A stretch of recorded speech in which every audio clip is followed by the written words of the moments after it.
The rain poured like it was trying to drown the pain out of the sky itself, each drop crashing against the crumbling pavement of the back alley where Nathan sat curled up like a discarded memory, soaked to the bone and shivering from more than just the cold, shivering from the exhaustion of being unseen, unheard, and unloved by a world that seemed to punish him simply for existing.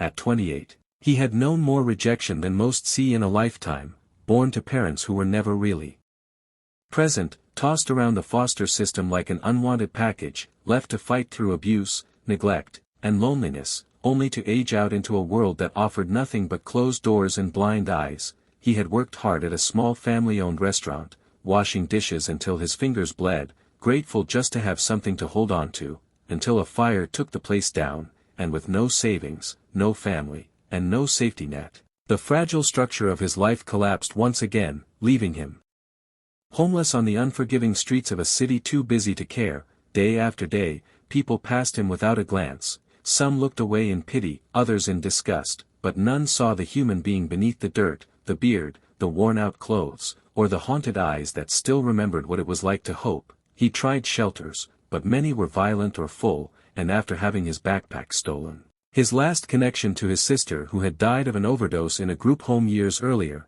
he stopped trying. Instead, he found refuge behind a bakery where the owner tossed unsold bread at closing time. Some nights, that bread was all he ate. Still, he held on to a tiny folded photograph of his sister Maria, a girl who had once told him he could be anything, even when the world screamed otherwise, and it was her voice, long gone, that echoed in his head as he lay there that Thursday night, the rain masking the sound of his tears, until a shadow interrupted the streetlight, and a voice, calm but curious, broke through. "Hey, are you okay?" Nathan flinched, expecting mockery or worse, but when he looked up, he saw a man in a sleek coat and polished shoes standing there, not judging him but watching him with something eerily close to concern. "Do I know you?" Nathan asked, guarded but confused, and the man, who looked like he belonged in a downtown office building rather than a damp alley, smiled faintly and replied, "No, but I think I used to be you." The man's name was Victor Dane, and despite his $1,000,000 appearance, he sat down beside Nathan on the wet curb, ignoring the filth and the smell like it didn't matter, like Nathan mattered more than appearances. And over the next hour, as city lights blinked and the rain softened, Victor shared his story, how he too had grown up in the foster system, homeless at 16, addicted by 18, and nearly dead by 20, until a janitor at a community college offered him a warm meal and a place to shower and changed his life forever. It turned out that Victor had built a tech company that recently went public, but instead of gloating, he spoke about his past with humility, as if the success hadn't erased the scars but simply given them purpose. "Someone believed in me when no one else did," he said quietly, placing a business card in Nathan's hand with an address on it. "Meet me here tomorrow, 10 a.m. sharp. Clean shower, food, job training if you want it.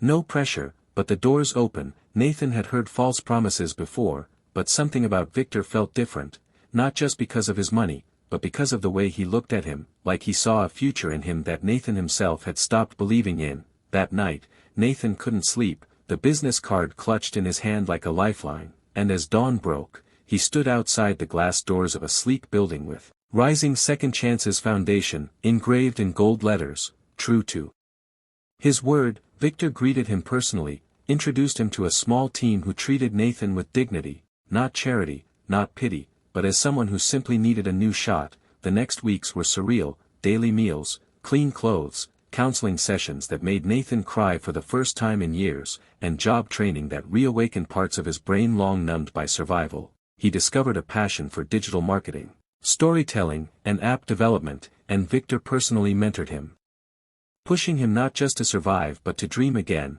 A year later, clean-shaven, with a spark in his eyes and a laptop in hand, Nathan stood in front of a packed room of investors at a startup competition, nervously pitching his idea, the Lantern app, a platform that connected homeless individuals with local businesses for daily work opportunities, meals, shelter information, and community support. "It's not just about work," he said passionately, "it's about being seen, about reminding someone that they matter." His voice cracked with emotion, but he powered through, and when the applause erupted at the end, he saw Victor standing in the back, clapping harder than anyone, his eyes wet with pride.